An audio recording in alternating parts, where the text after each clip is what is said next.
안녕하세요. 저는 현재 호주에 거주 중인 40대 초반의 여자입니다. 호주에는 아이들 교육 때문에 오게 된 것이었는데, 이제는 아예 이곳에 정착하게 되었습니다. 현재는 싱글맘으로 우리 아이들을 키우고 있어요. 눈치가 빠른 분들이라면 제가 무슨 이야기를 들려드릴지 벌써 눈치채셨겠죠? 제가 오늘 여러분께 들려드릴 이야기는 이혼에 관한 이야기입니다. 전 남편이 되어버린 그 망할 자식과 제가 어쩌다 이혼을 하게 되었는지 들려드릴게요. 여러분 혹시 그런 이야기 들어보신 적 있으세요? 남자친구의 일방적인, 그러니까 자기 혼자만 계획했던 일로 결혼을 하게 된 것 말입니다. 미연아, 그만 울어. 자꾸 울면 아이한테 안 좋다고 하잖아. 어?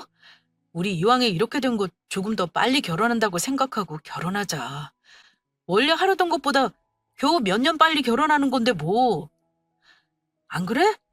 너 나랑 연애만 하고 끝내려고 가볍게 만난 거야? 아니잖아. 그렇지? 나도 너 가볍게 만난 거 아니야. 나 너랑 우리 아이 책임질 자신 있어. 그러니까, 어? 그만 울고. 자꾸 울면 아이한테 안 좋다니까. 이거 말도 안 돼, 진짜. 어떻게, 이게 어떻게 이래? 나 이번 주 내내 테스트기만 미친 듯이 썼던 거 알아? 임신이 이렇게 된다고?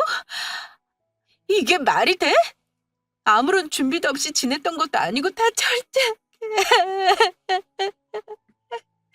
말도 안 돼, 정말. 나 이제 막 내 일자리 잡아서 잘 되어가고 있는데 이제 어떡하라고. 어떡해. 너는 남자니까 아무렇지도 않겠지. 아니야?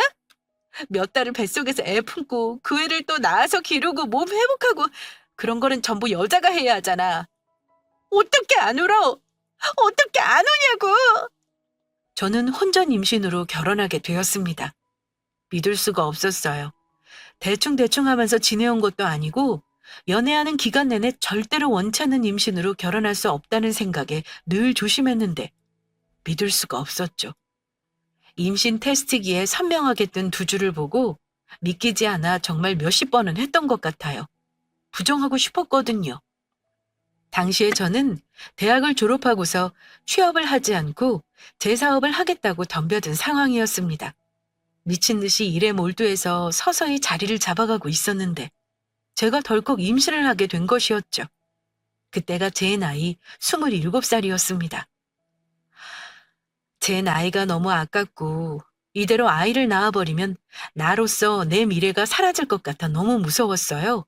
그런 상황에서 저를 달래고 책임지겠다고 하는 그놈이 있어 그래도 든든했는데 첫 아이가 태어나고 아이가 초등학교 입학할 즈음? 네, 아마 그때였을 겁니다. 저는 그때 제가 임신을 하게 된 게 우연이 아니라는 걸 알게 되었어요. 음, 야, 야, 말도 마라. 주영이 가졌을 때 미연이 얘가 얼마나 울었는데. 아유, 애 낳으면 무슨 세상 끝나는 사람처럼 엉엉 우는데. 아이, 야, 내가 진짜 그때 미연이 달래느라고 아주 진을 뺐다. 진을 뺐어. 자기야, 그래도 우리 지영이 낳길 잘했지? 얼마나 예뻐. 자기는 내 덕에 나중에 진짜 편할걸? 자기 친구들 한참 애들 뒷바라지 할 때. 그래도 우리는 몇 년 빨리 편할 거다. 네 덕에? 너 그게 무슨 소리야? 야마, 주영이 낳고 키우느라 재수 씨가 고생이란 고생은 다 했구만. 무슨 네 덕이야. 아이고, 하여간 이 자식 뻔뻔한 걸 알아줘야. 아유, 나는 진짜 이제 와서 하는 얘기지만 재수 씨가 이 자식이랑 결혼한 게 너무 안타까울 따름입니다. 아니, 재수 씨 정도면 이 자식보다는 훨씬 좋은 사람 만나서 진작에 사모님 소리 들어가면서 살았을 텐데. 아유. 그날은 남편 친구들과 제가 함께 술자리를 가졌던 날이었어요. 제가 사교성이 좋아서 남편 친구들과도 정말 친하게 지냈거든요. 그런데 그날 남편이 첫째 아이가 생긴 게 다 자기 덕이라는 말을 계속 하더라고요. 저는 처음에 술에 취해서 아이가 입학한 게 기분이 좋아서 계속 저러는구나 정말 아무렇지 않게 생각하고 있었습니다. 그런데 그놈은 그걸 넘어서서 제게 아주 충격적인 사실을 알려줬죠. 그것도 자기 친구들 앞에서 말입니다. 설마 아니 우리나라 의학계가 그렇게 허술하겠어? 아니 내가 봐도 미연이가 너무 괜찮은 여자인 거야. 이렇게 연애만 하다가는 다른 놈한테 휙 뺏겨버릴 것 같아서 내가 계획을 좀 짠 거지. 자기야 오해하지 마라. 나는 진짜로 자기랑 결혼할 생각이었어. 그냥 그 결혼을 조금 앞당기고 싶어서 살짝 계획을 좀 짠 거야. 어쨌든 자기 나랑 결혼해서 우리 지영이도 낳고 얼마나 좋아. 안 그래? 자기 우리 지영이 태어난 게 싫어? 아니잖아. 야야, 니들 이 사람이 자기 딸이라고 하면 얼마나 끔찍히 여기는 줄 아냐? 나는 아주 찬밥이다, 찬밥이야. 그래도 우리 마누라 정말 멋져. 어? 애 낳고 조리원에서 한 일주일 그 정도 있다가 바로 나와서 일했잖아. 야, 나는 그때 진짜 우리 박미연한테 깜짝 놀랐다니까.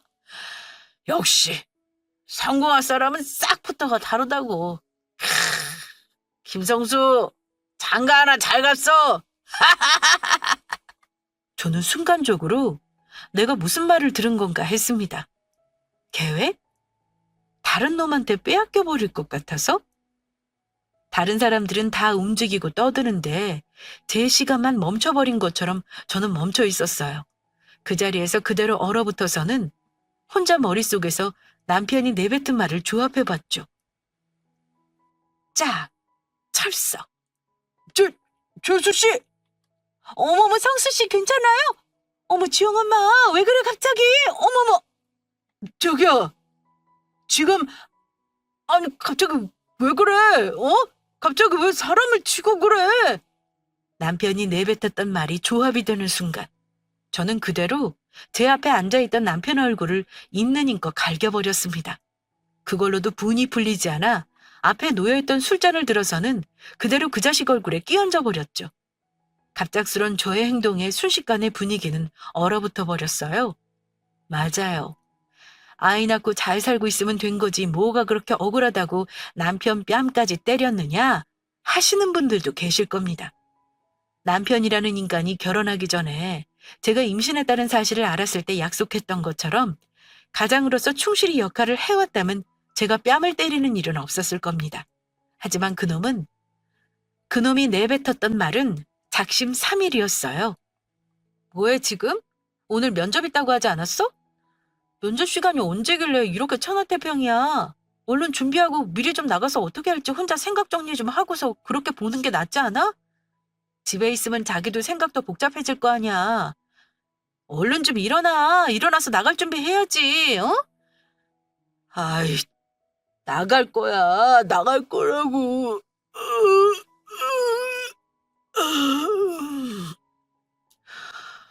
어제 잠을 늦게 자서 그래. 자기야, 아침에 활동하는 게 익숙하겠지만 나는 아침에 일어나는 게 그게 너무 진짜 힘들어. 면접이고 뭐고 가기 싫다. 아, 자기야, 우리 아기 태어나기 전까지만 부모님들한테 용돈 받았었을까? 남도 아니고 자기들 자식들인데. 안 그래?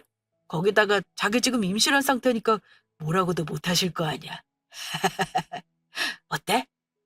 그렇게 보지 말고. 나 어차피 우리 아기 태어나면 계속 돈 벌어 다녀야 되는데. 자기야, 생각해봐. 아이 태어나지?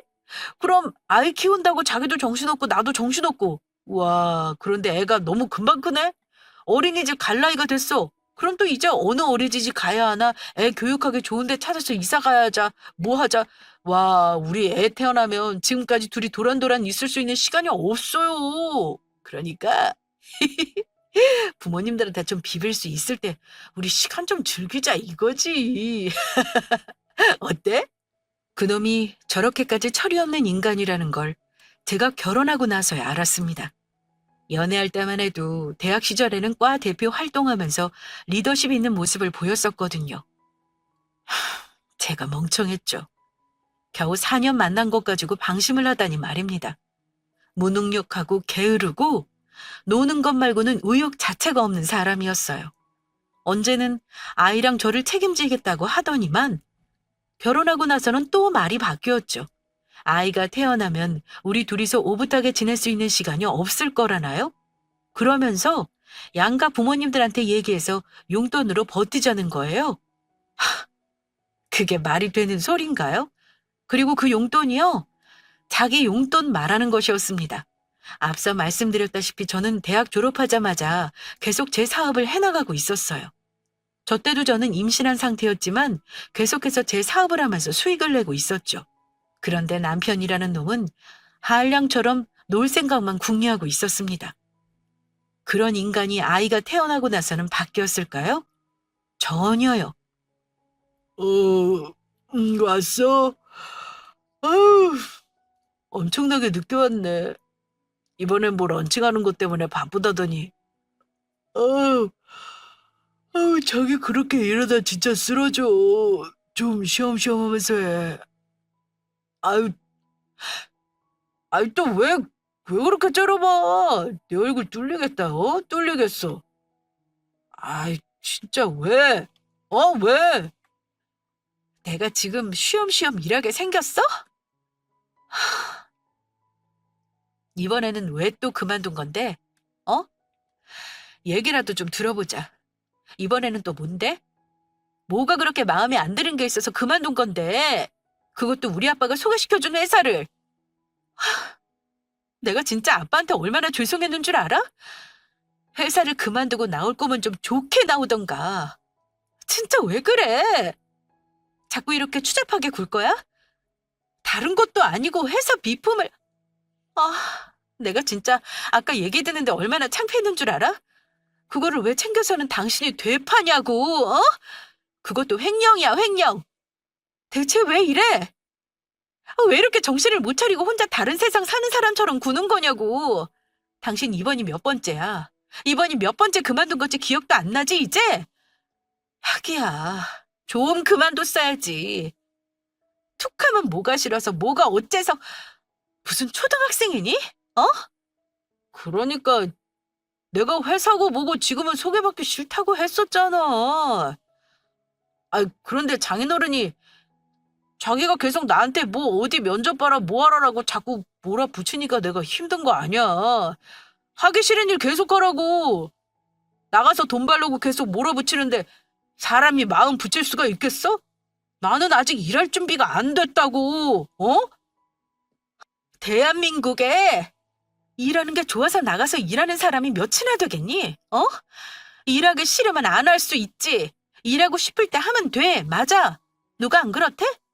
그런데 그런 거는 자기 혼자 사는 사람들이나 할 수 있는 거고, 너 나랑 결혼할 때 뭐라고 했었어? 네가 나랑 우리 지영이 책임질 거라고, 열심히 일할 거라고 너 그랬지. 그런데 결혼하고 네가 일을 뭐 얼마나 했어? 어디 한번 들어가서 2달을 넘긴 적이 있어? 참, 하다. 이제는 소개해줘서 들어가게 한 회사 비품을 가져다 팔지를 않나.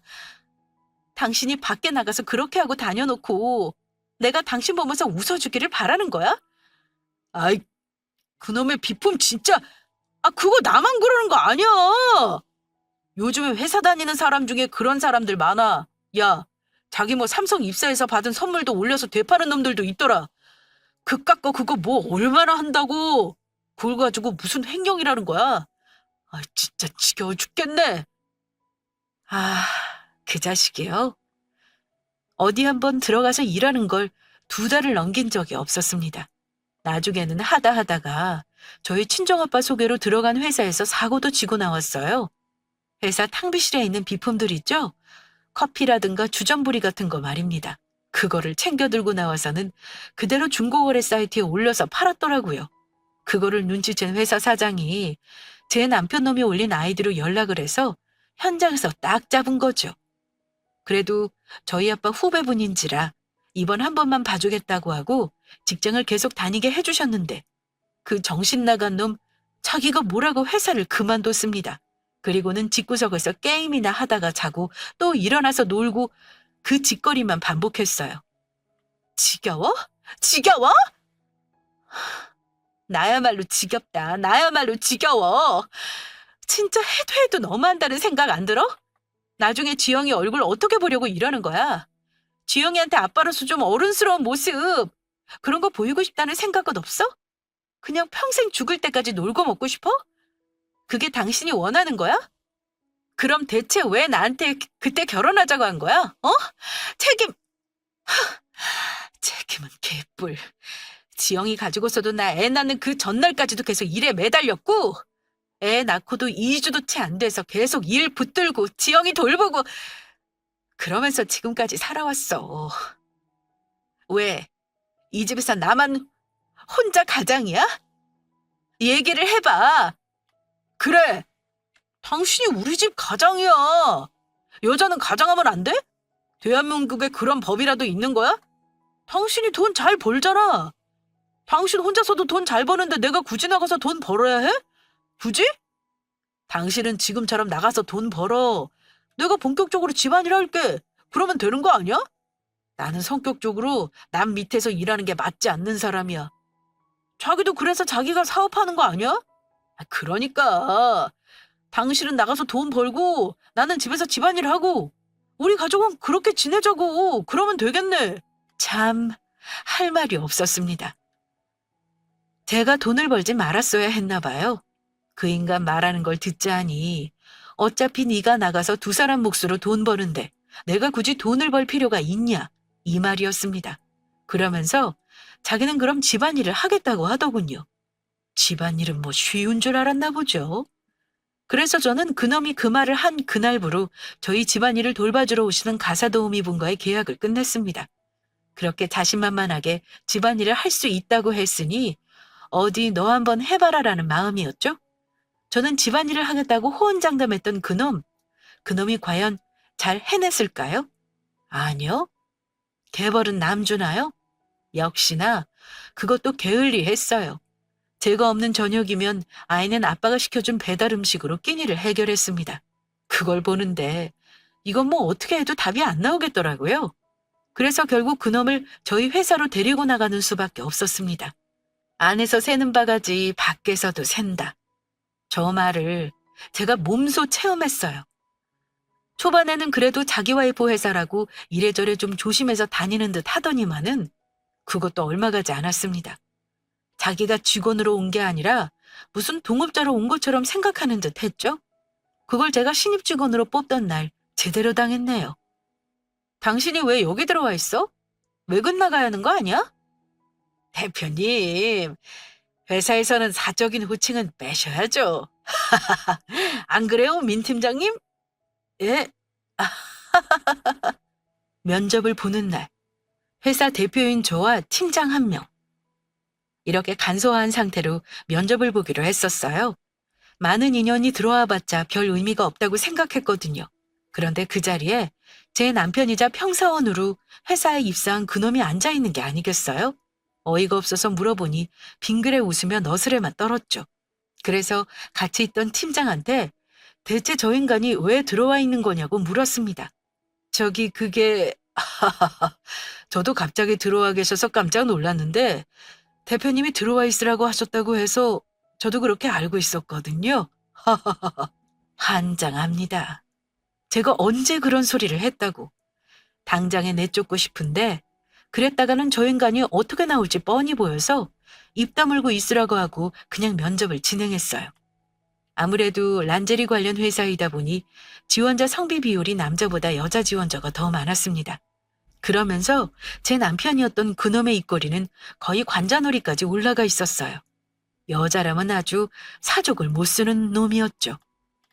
아니, 아까 그 친구 괜찮더만. 자기는 참 기준이 희한하다, 어?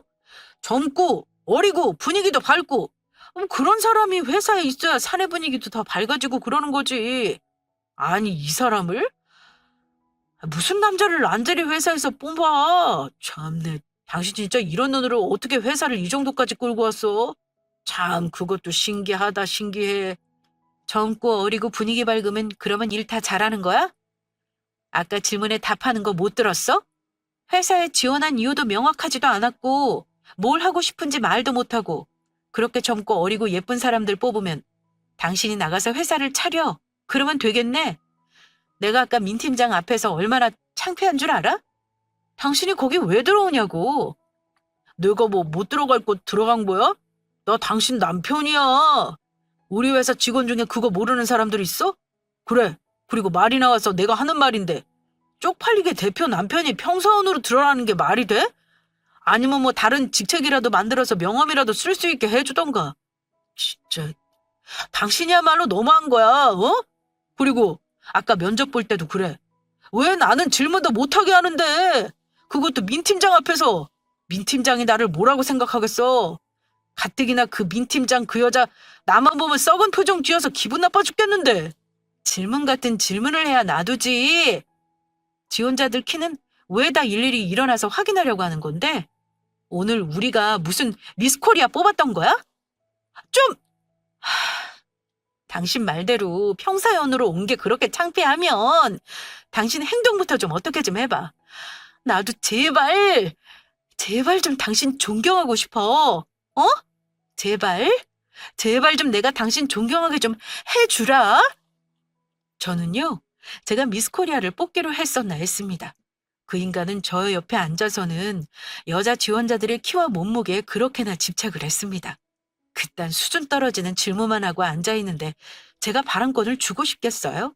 아니, 자기도 딸 자식 키우는 인간이 남의 집 딸들한테 뭘 그런 걸 다 일일이 물어보고 있냐고요. 저는요, 그날 우리 회사에 면접 보러 왔던 지원자 중에 그 자식을 성희롱 이런 거로 고소한 사람이 없다는 게 참 신기했습니다. 그 정도로 그 인간 여자라면 그냥 침을 질질 흘려댔어요. 그 모든 것들이 쌓인 상황 속에서 제가 남편남의 계획을 들었을 때 제 기분이 어떻겠습니까? 내가 이 모든 고생을 하면서 살아온 게 다 그놈이 일부러 계획적으로 저와 결혼하기 위해서 제가 임신을 하게 만들었다면요. 그날 그 자리에서 그놈에게 뺨을 때리고 물까지 끼얹고 나니 더 그놈과 함께 같은 공간에서 숨 쉬는 것조차 싫었습니다. 언제까지 계속 밖에서 지내야 돼? 나도 애들 얼굴 보고 싶어.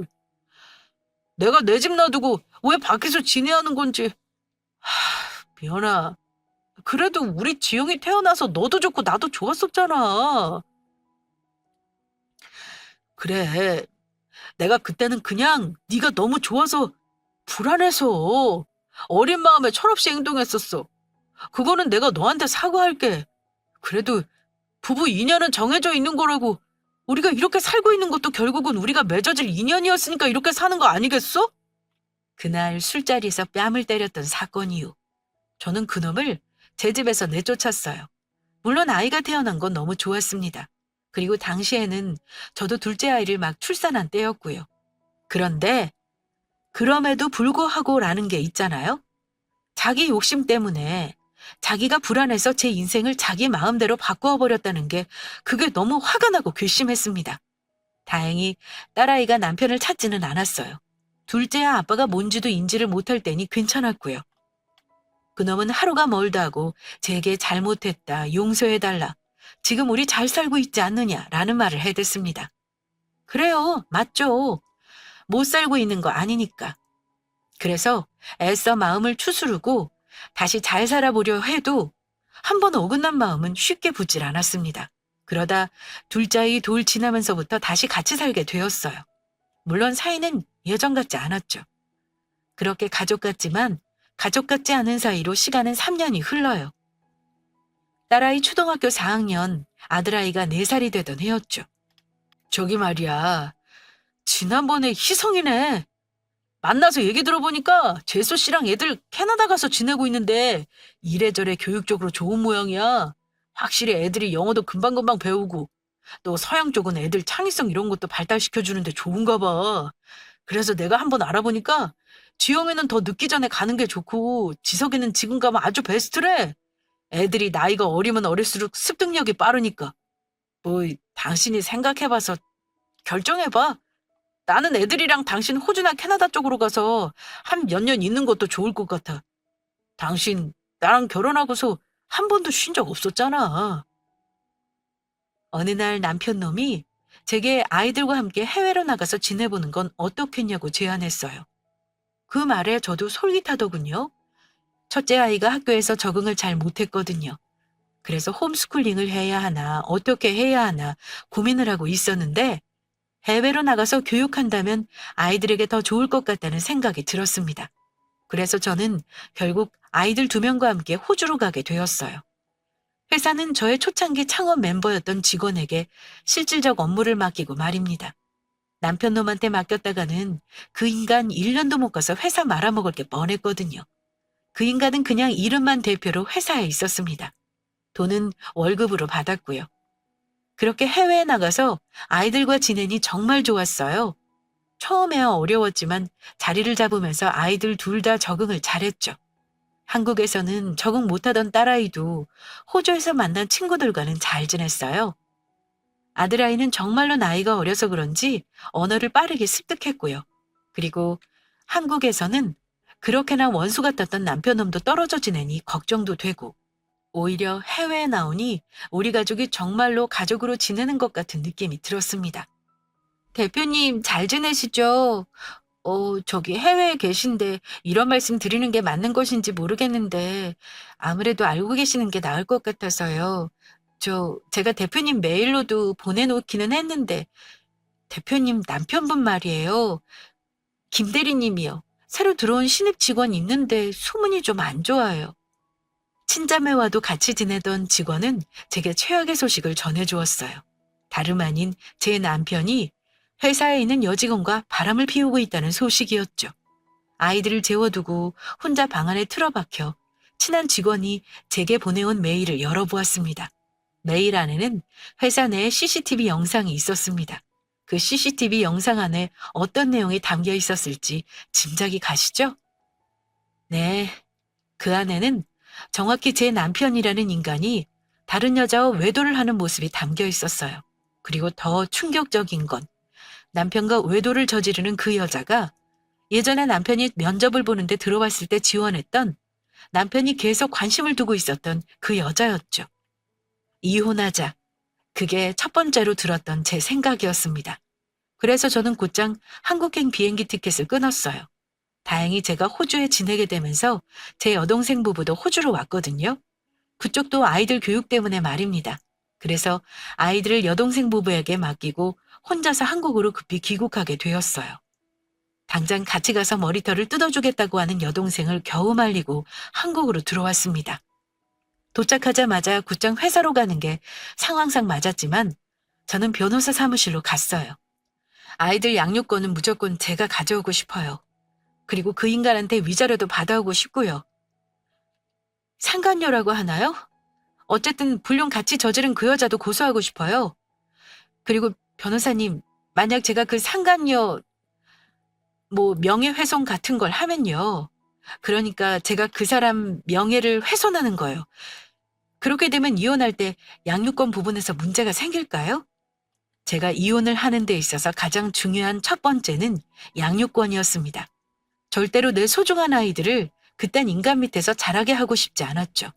사실 경제적인 상황이나 그동안의 모든 상황을 봤을 때도 양육권은 당연히 저한테 올 수밖에 없었지만 정확히 하고 싶었습니다.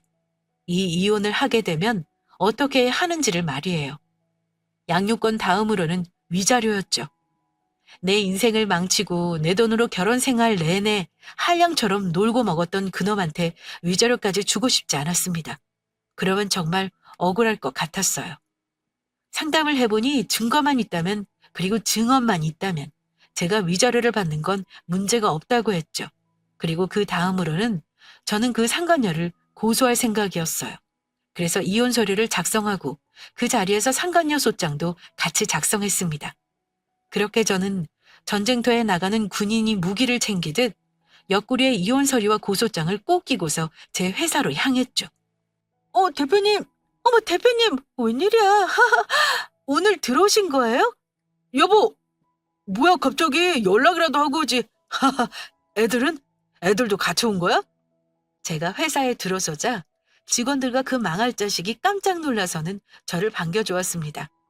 그 망할 자식은 자기가 오늘 저한테 어떤 서류를 받게 될지도 모르고 저를 보며 한바구음을 짓고 있더군요. 그리고 남편 놈 뒤로는 CCTV 영상에서 그리고 호주를 가기 전 회사 면접 때 보았던 그 얼굴이 해맑게 웃으며 서 있었죠.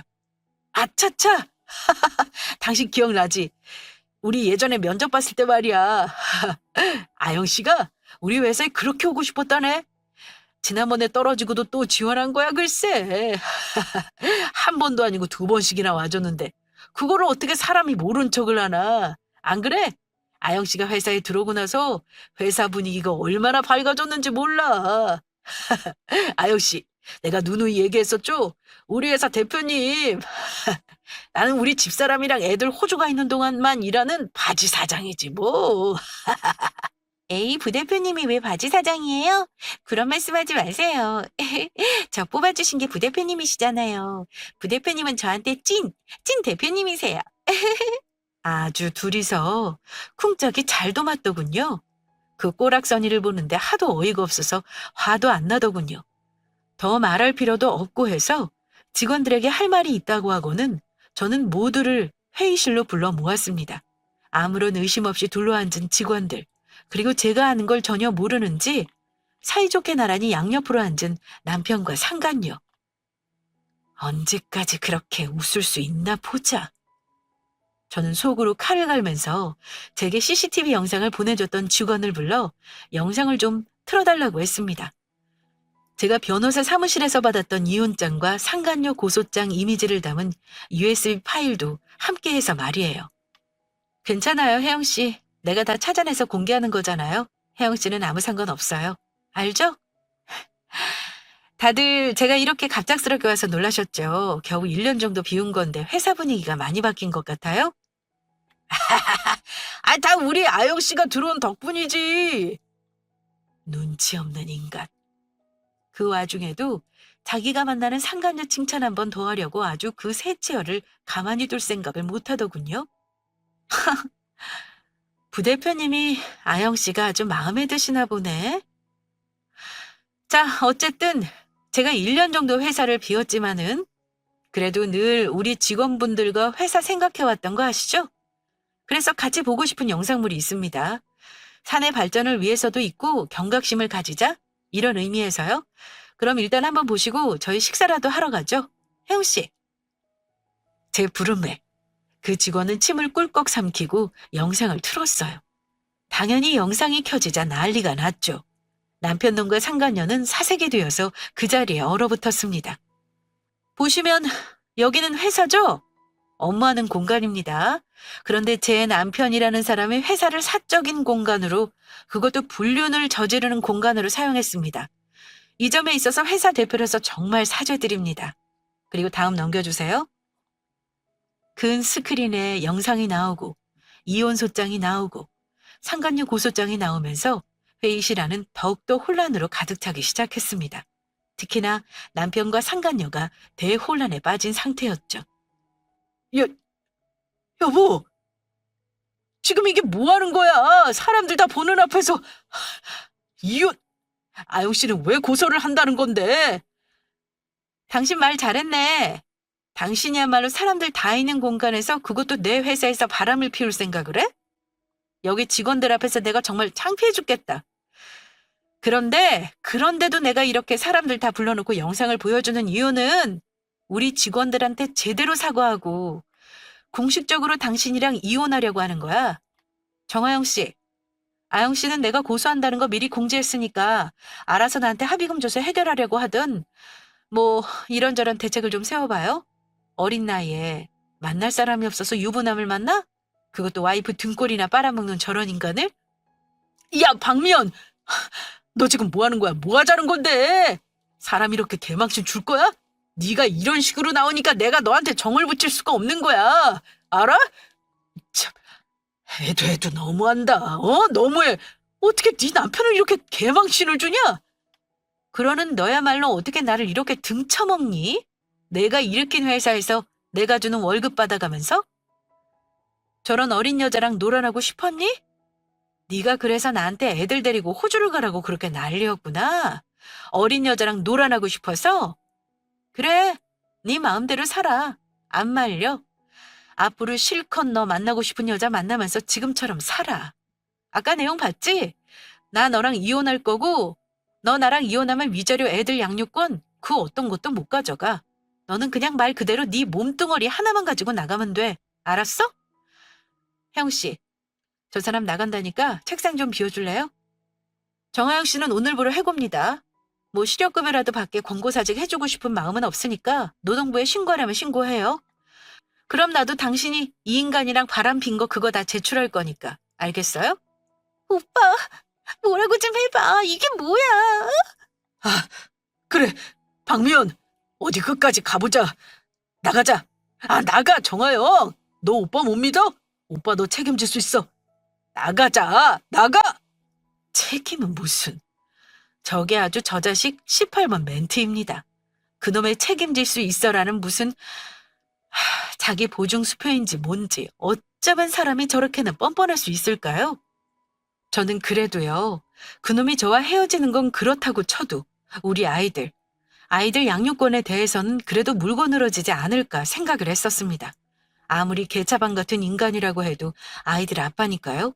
그런데 그놈은 우리 아이들 아빠가 아니었나 봅니다. 야, 박미연, 너 아무리 내가 바람을 피웠다고 해도 사람들 앞에서 이렇게 망신 주는 거 진짜 아니야? 알아? 위자료. 내가 너한테 뭘 잘못했다고 내가 위자료를 줘야 해? 양육권은 그래, 너 줄게.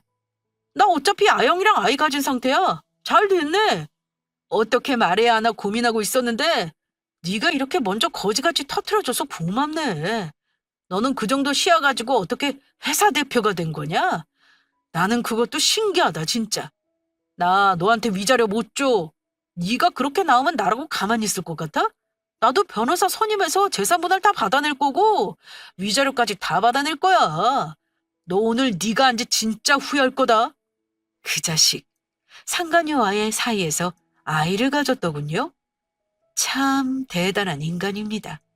저 자식을 해외로 내보내놓고 자기는 어린 여자랑 놀아나면서 심지어는 그 여자와 아이를 가졌다? 이건 사람 아니죠. 당신 뭐 약이라도 했어? 제정신이기는 한 거야? 후회? 후회를 내가 할까 과연? 그 와중에 또 애를 만들었어? 대단하다. 너는 사람 아니야. 짐승도 자기 새끼 두고서 너처럼 그 난리는 못 치고 다녀. 알아? 재산 분할한다고? 네가? 그래 어디 한번 보자. 네가 후회하는지 내가 후회하는지. 뭐해? 안 나가? 너희들 책상 뺐으니까 짐 챙겨서 꺼져. 꼴도 보기 싫으니까. 과연 그 결과가 어떻게 되었을까요? 후회하는 쪽은 누구였을지 짐작이 가시죠? 당연히 그 인간이 후회하는 쪽이 되었습니다. 그 인간이 저와 결혼 생활을 하면서 단 한 번도 생활비를 가져다 주지 않았고 심지어 제가 운영하는 회사에서 일을 했다는 점, 그리고 외도를 하였다는 점, 그 모든 것들이 그놈을 완벽하게 패배자로 만들었죠. 그 인간 땡전 한 푼 못 가진 채로 저한테 이혼당했습니다. 상간녀 역시 마찬가지였죠. 꼴에 창피한 건 아는지 실업급여 같은 건 운운도 안 하더군요. 그 와중에 저한테 피해 보상까지 해야 하니 그 두 인간이 아주 난리가 났을 겁니다. 그간의 결혼 생활을 했던 정이고 나발이고 저는 그것들한테 받을 거 다 받아내고 호주로 와버렸어요. 물론 회사 일 때문에 가끔은 한국에 들어갑니다만 죽는 그날까지 한국에 제가 정착할 일은 없을 것 같네요. 이곳 생활이 너무 좋거든요. 좋은 사람도 만났고요. 우리 아이들을 자기 자식처럼 아껴주고 사랑으로 대해주는 사람입니다.